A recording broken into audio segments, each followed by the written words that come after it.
Run us through then the process from the confirmation that you had in as a couple, as a married couple, to say, yeah, we want to take this forward.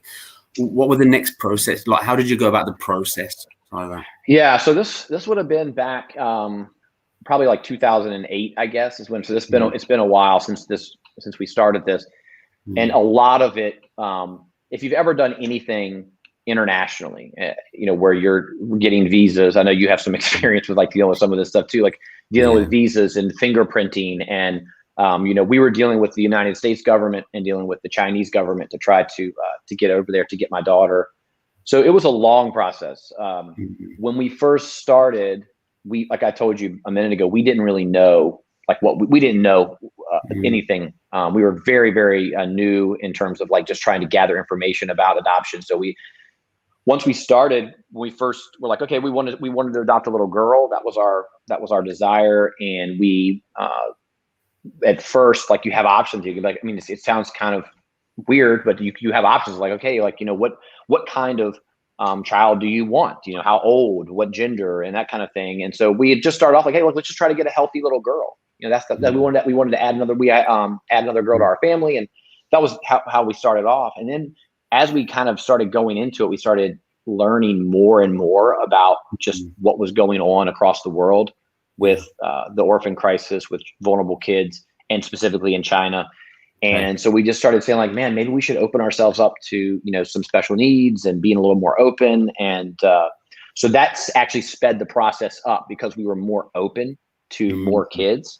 But it still was about it was like a 2+ year process, and lots of paperwork, lots of repeated government office buildings, and just it was not an easy process to go through. I've tried to actually memory hole a lot of it.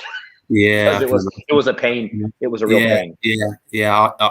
I share that feeling with the visa process. When did China come into it, Rush?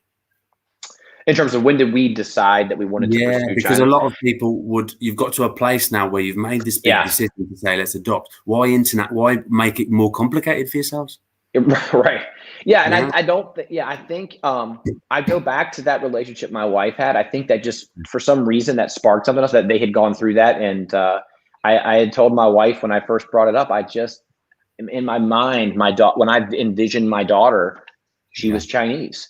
And I think, as we've worked through this over the past, 10, 12 years we've been doing this, we've learned so many different avenues, whether it be international, domestic, working in the American foster care system. There's so many avenues to get access to, like, try to serve families, children that are in need. But at the time that we first stepped into it, that was also a time when international adoption was pretty popular, and it was a little bit, there was more of it happening across the globe.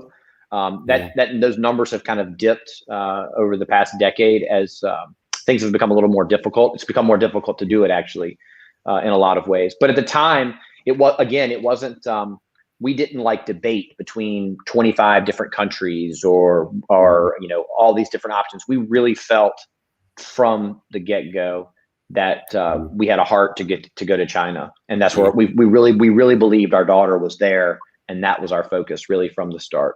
Yes, yeah. And so, did you get linked in with places there to go, or did you go and then get linked in with places? So we the way it worked, basically, we found like an agency that would kind of be like our guide through this whole process. So you link up with, there's multiple adoption agencies here in the States that you can connect with, that really help you navigate the process, because it's not just like, we were laughing. There was an old sitcom on TV here, my wife and I were watching the other day, and it was like they decided to adopt from China, and they literally did the whole process like in 2 days. Like, they made the decision, they got a kid, and they went and got, and it's not like that at all, obviously. So you need somebody, you need professionals to kind of like help you navigate the steps to make sure you're crossing all the T's, dotting all the I's, that you're getting everything in order, because you're not just like showing up to like pick a kid. I mean, this child is becoming a part of your family, and they're becoming, in this case, they were becoming she was going to become an American citizen. So there's a lot of steps you have to go through So you pick that agency, and they kind of start you on the process. You start filling out paperwork real quick, and start having social workers come to your house to interview your spouse, to make sure that your home is appropriate and that you're an appropriate couple or person to bring another child in to the house.